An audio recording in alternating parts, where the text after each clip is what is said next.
हाँ तो देखिए बात आई कि दो चीज़ निकल के आई हमारी, एक तो आई molality equals to molarity into 1000 upon 1000 D minus molarity into molar मास।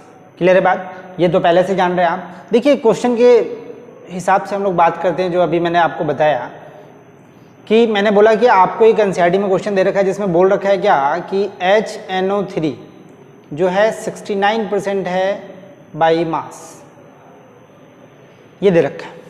और कह रहा है कि ये जो सॉल्यूशन बन रहा है ना, उस सॉल्यूशन की डेंसिटी दे रखा है 1.41 ग्राम पर ml, मान लीजिए ये दिया हुआ।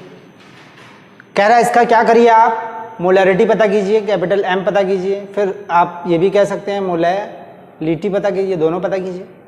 ऐसा क्वेश्चन बन सकता है आपका, लेकिन है आपका क्वेश्चन सिर्फ ये वाला, मास परसेंटेज से मोलैरिटी निकालना है। अब देखिए मास परसेंट आपको बताता क्या है, ये तो क्लियर होना चाहिए आपका कि मास परसेंट यानी कि परसेंट मतलब 100 में उतना, इसका मतलब आपको क्या बताता है 69 gram of HNO3 in 100 gram of solution, यानी कि 69 ग्राम HNO3 है आपका 100 ग्राम सॉल्यूशन में। इसका मतलब सॉल्वेंट कितना है यहाँ पे, तो सॉल्वेंट हमारा हो जाएगा, सॉल्वेंट 100 माइनस 69 हो जाएगा, इतना ग्राम हो जाएगा। अब एक चीज देखिए यहाँ पे फिर से सॉल्वेंट आपका कम आया, 100 में से इतना आपने माइनस कर दिया तो ये आ गया कितना 31 आ गया। तो 31 जब आ गया आपका तो 31 ग्राम सॉल्वेंट है और 69 ग्राम आपका क्या है, सॉल्यूट है। अब इसके हिसाब से तो फिर वो हमारे मैटर फंसता है कि ये तो हमारा सॉल्वेंट होना चाहिए, ज़्यादा मास है। लेकिन मैंने आपको शुरू में बात बताई थी, mass will not decide the solvent, आप इसका मोस निकालो। क्योंकि ये वाटर है तो मोस इसके ज़्यादा आएंगे, 18 से डिवाइड करना होगा, और इसका 69 आपको क्या करना होगा, उसके मोलर मास से डिवाइड करना होगा, 98 होता है शायद HNO3 का, तो आप करेंगे तो कम आ जाएगा। सही है ना, तो ये बात आ गई आपकी। तो यहाँ से हमें ये पता चला कि यहाँ पे हमारा HNO3 जो है वो कितना ग्राम है, 69 ग्राम। चूंकि हमें निकालना क्या है, मोलैरिटी निकालना है, तो मोलैरिटी का फार्मूला अपन के पास ये है सीधा सीधा।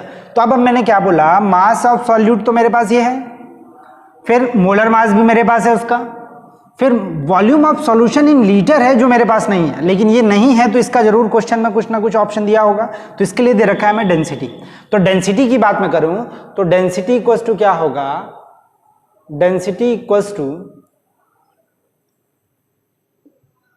मास अपॉन वॉल्यूम। फिर मैं बात कर रहा हूं, यहां पे ध्यान रखना है हमें, ये this density is of solution, not of solute और नाइदर ऑफ क्या, solvent, it is the density of solution. तो जब डेंसिटी सॉल्यूशन का दे रखा है तो यहाँ पे मास भी सॉल्यूशन का होगा। सही है ना, मास भी सॉल्यूशन का होगा, क्योंकि अभी मैंने आपको बात बताई भी, तो डेंसिटी ऑफ सॉल्यूशन इज क्या 1.4, या हम डी में ले चलते हैं, डी ग्राम पर ml। वॉल्यूम ऑफ सॉल्यूशन हमें नहीं पता, मास ऑफ सॉल्यूशन हमारा 100 ग्राम हो जाएगा। तो इस तरीके से हम कह सकते हैं वॉल्यूम अपन का क्या हो जाएगा, वॉल्यूम हो जाएगा 100 ग्राम अपॉन डेंसिटी डी ग्राम पर ml। तो ग्राम से ग्राम कट गया, सही है ना, हमारा डेंसिटी आ गया हमारा, और ये हमारा वॉल्यूम पर ml यानी कि ml चला जाएगा, यानी कि 100 अपॉन डी ml हो जाएगा हमारा ml। तो 100 अपॉन डी ml हो गया क्या, वॉल्यूम। अब इसको हम 1000 से डिवाइड कर देते हैं, तो 100 अपॉन डी जो था आपका, that is divided by the 1000, इसको हम 1000 से डिवाइड कर देते हैं, तो ये हमारा हो जाएगा लीटर। क्लियर हो गई बात, सही है इतना। अब मैं क्या करूंगा, अब मुझे वॉल्यूम भी पता चल गया, अब वॉल्यूम भी पता चल गया तो अब मैं क्या करूंगा, अब इसको इसमें पुट कर दूंगा। पुट करने के लिए क्या करना होगा हमें, molarity equals to mass of solute, तो mass of solute 69, molar mass 98 अगर होता है होगा तो आप ऐड कर लेना उसको। वॉल्यूम ऑफ सॉल्यूशन जो हमारे पास है, वॉल्यूम ऑफ सॉल्यूशन क्या है 100 अपॉन डी इंटू 1000 है, 100 अपॉन डी इंटू 1000, तो ये ऊपर चला जाएगा, तो 69 into 1000 into D upon 98 into 100 होगा। 100 से ये कट गया 2 जीरो, क्या आया 69 इंटू डी इंटू 10 अपॉन 98 आएगा। ये मोलैरिटी हो जाएगी हमारी। अब यहाँ पे मोलैरिटी निकल गई तो यहाँ से एक और फार्मूला हमारे पास डिराइव होके आ गया। क्या फार्मूला डिराइव हो गया है, आप ये देखो क्या है 69 मतलब मास परसेंट है ये, और ये डेंसिटी ऑफ सॉल्यूशन है हमारी, ये 10 आ गया, ये अपॉन क्या है मोलर मास हो गया। इसका मतलब यहाँ से मैं एक और चीज बता सकता हूँ कि मोलैरिटी इक्वल टू हो जाएगा x% weight by weight into D into 10 upon mb। यहां से भी हमारा क्या निकल जाता है, मोलैरिटी निकल जाता है। ये थोड़ा ध्यान दीजिएगा, कब, जब आपका क्या हो, व्हेन डेंसिटी इन ग्राम पर ml, याद रखिएगा नहीं तो फिर गड़बड़ हो जाएगा। इसलिए मैं बोलता हूं कि शॉर्ट तरीका है, अच्छी बात है, बट ये शॉर्ट तरीका डिराइव कैसे हुआ ये ज्यादा जानना जरूरी है। अदरवाइज अगर आपने अभी याद कर लिया, कई सारे क्वेश्चन इसी पैटर्न पे लग गए, आंसर भी आ गया, आप बहुत खुश हो गए कि कौन इतना तामझाम करेगा। लेकिन अगर यहीं पे कहीं क्वेश्चन में डेंसिटी को ग्राम पर ml की जगह कुछ और दे दिया, तब तो फंस जाओगे आप। तब तो वहां पे तो आपको क्या करना होगा, आप डायरेक्ट भरोगे, आप सोचोगे आंसर आ गया, आंसर तो आपका आएगा, गलत आएगा लेकिन, ठीक है ना। इसलिए आपको क्या करना है, शॉर्ट तरीका जानना अच्छा है, लेकिन उससे ज्यादा जरूरी जानना होता है कि वो शॉर्ट तरीका आया कैसे, सो दैट ताकि हम क्या कर सके, सही तरीके से उसको अप्लाई कर सकें। तो ये हमारा मोलैरिटी का एक और कॉन्सेप्ट आ गया।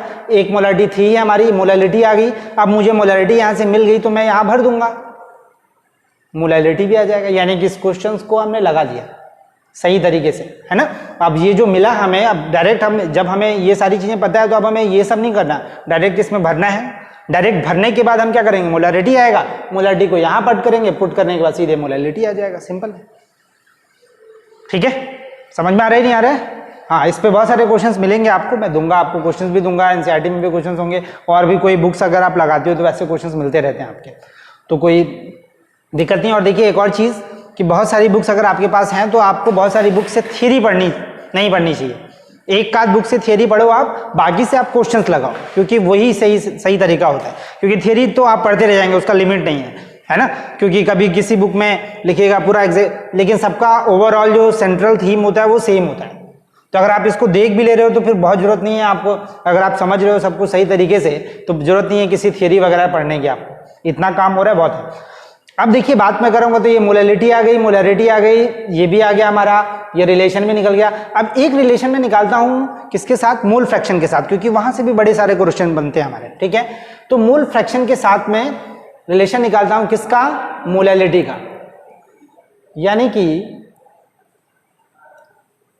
Molarity with mole fraction, molarity with mole fraction, mole fraction के साथ मोलैरिटी निकालते हैं हम, ठीक है ना। अब देखते हैं क्या है कि मोल फ्रैक्शन आपको याद होगा XA/XB अगर मैंने किया, सही है, XA/XB जब मैंने किया तो NA/NA प्लस NB होगा, divide by NB/NA plus NB होगा। ये तो पूरा कट गया, इसके साथ क्या बचा मेरे पास, number of moles of A upon number of moles of B। इसका मतलब मोल फ्रैक्शन का रेशियो मोल्स के रेशियो के बराबर भी होता है, ये भी समझ गए हम। दो है आपका A और B, इन दोनों का मोल फ्रैक्शन का रेशियो दिख गया हमें, सही है।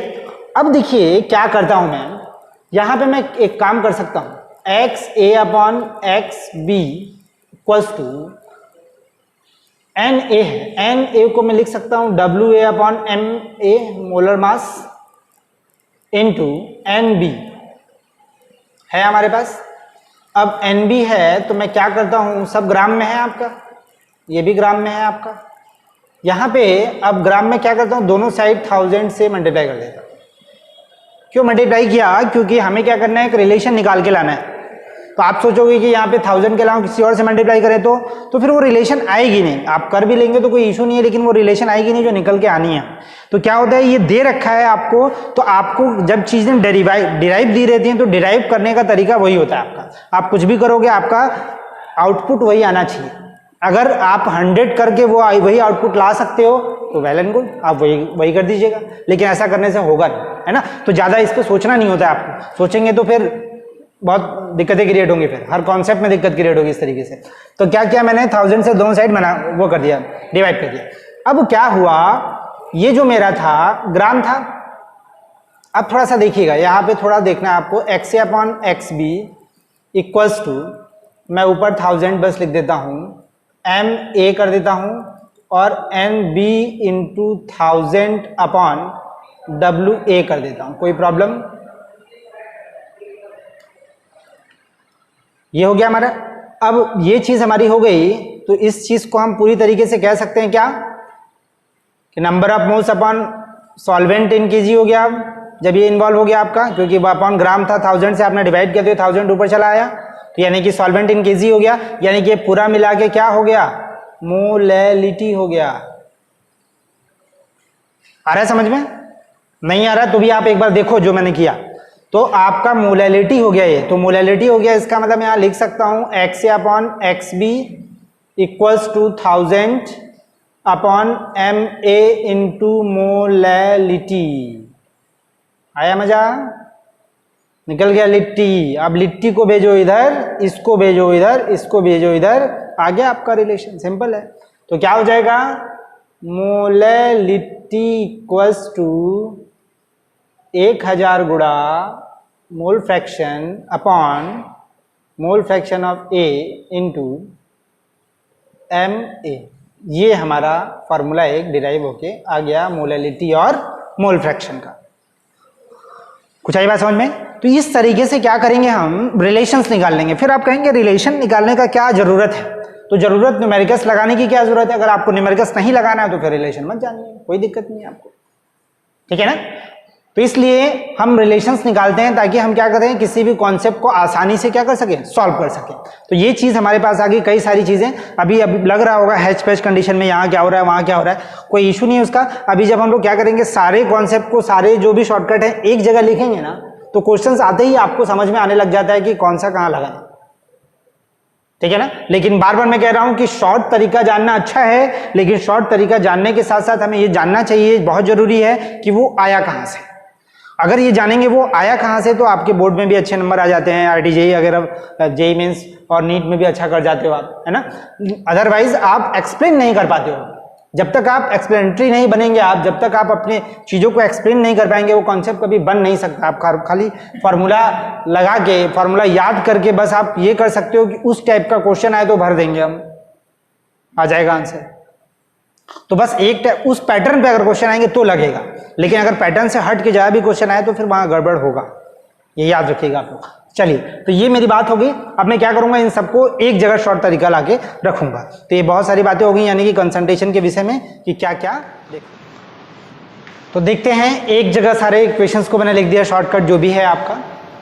ये आपको याद होगा, molality equals to molality into 1000 upon 1000 D minus M into M B, molality into molar मास।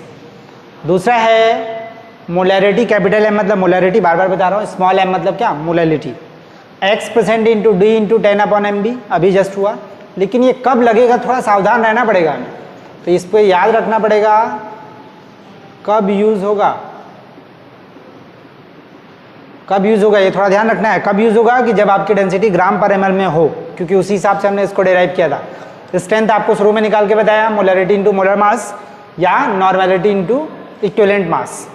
और यहीं से एक और चीज़ आती है आपकी, चलिए अभी molarity into volume in litre क्या होता है, याद कीजिए आप, आपको बताया मैंने अभी जस्ट थोड़ी देर पहले। मोलैरिटी इंटू वॉल्यूम इन ml क्या होता है, ये भी बताया आपको, क्योंकि दोनों का एप्लीकेशन होता है। आईआईटी में क्वेश्चन यहाँ से आए हैं आपके। अभी फिर बात करूँ मैं मोलैलिटी की, तो मोल फ्रैक्शन ऑफ सॉल्यूट अभी जो निकाला आपने, यानी कि XB mole fraction of solvent, जिससे भी रिप्रेजेंट कर दीजिए, कोई दिक्कत नहीं है उसमें। ये आपका हो गया सॉल्वेंट का, ये मोलर मास ऑफ सॉल्वेंट, यानी कि मोलर मास ऑफ सॉल्वेंट, ठीक है ना। सेमी मोलर, सेमी मोलर का मतलब होता है मोलैरिटी बाई 2, कहीं भी आए इसका मतलब 1/2 मोलैरिटी है उसकी, सेमी मोलर। पेंटी मोलर मतलब m/5, डेसी मोलर मतलब m/10 और सेंटी मोलर मतलब m/100। ये क्वेश्चन डायरेक्ट आता है आपका, तो ये याद रखना होगा हमें। पेंटा मोलर का मतलब हो जाएगा 5m, डेका हो जाएगा 10m, ठीक है। ये मोलर की जगह नॉर्मल भी दे सकते हैं, सेमी नॉर्मल भी दे सकता है, तो n/2 हो जाएगा, यानी कि नॉर्मेलिटी बाई 2 हो जाएगा। तो ये सेमी, पेंटी, डेसी, ये याद रखना होगा आपको।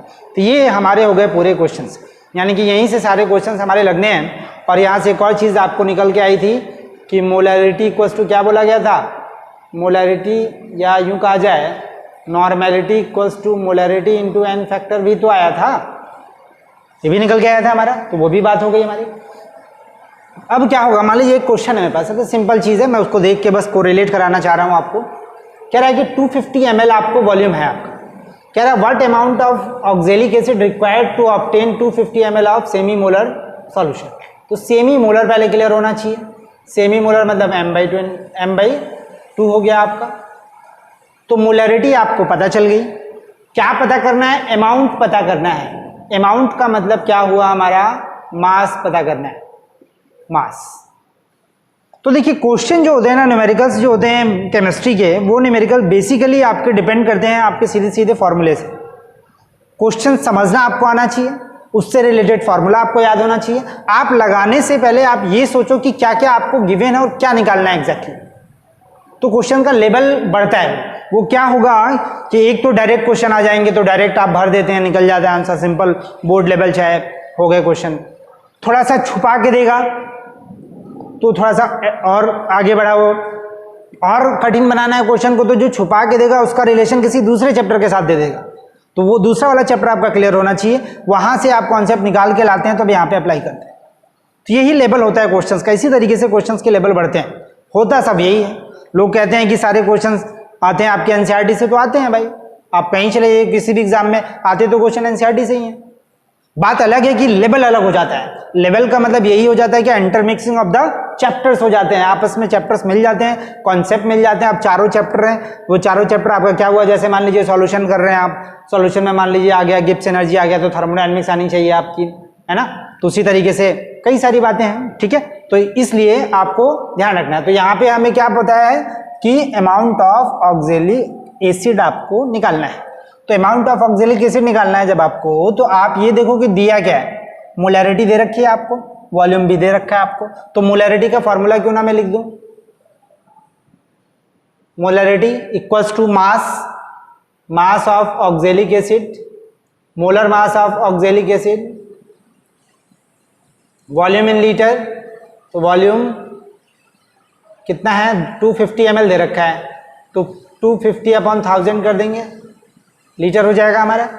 ऑक्जेलिक एसिड जब आपको कुछ भी नहीं दे रखा है तो इसका मतलब ऑक्जेलिक एसिड होता है COOH का होल ट्वाइस डॉट 2H2O, ये होता है हाइड्रेटेड पानी होगा इसमें। अगर एनहाइड्रस कहेगा तो वहां पे आप दो मॉलिक्यूल्स को हटा के तब मोलर मास निकालिएगा इसका। क्लियर है बात। तो ऑक्जेलिक एसिड हमारा हो गया, तो ऑक्जेलिक एसिड का मोलर मास यहाँ भर दिया हमने, ये वॉल्यूम हमें पता ही चल गया, मोलरिटी हमें आ ही गई, 1/2 हमारा आ ही गया मोलरिटी।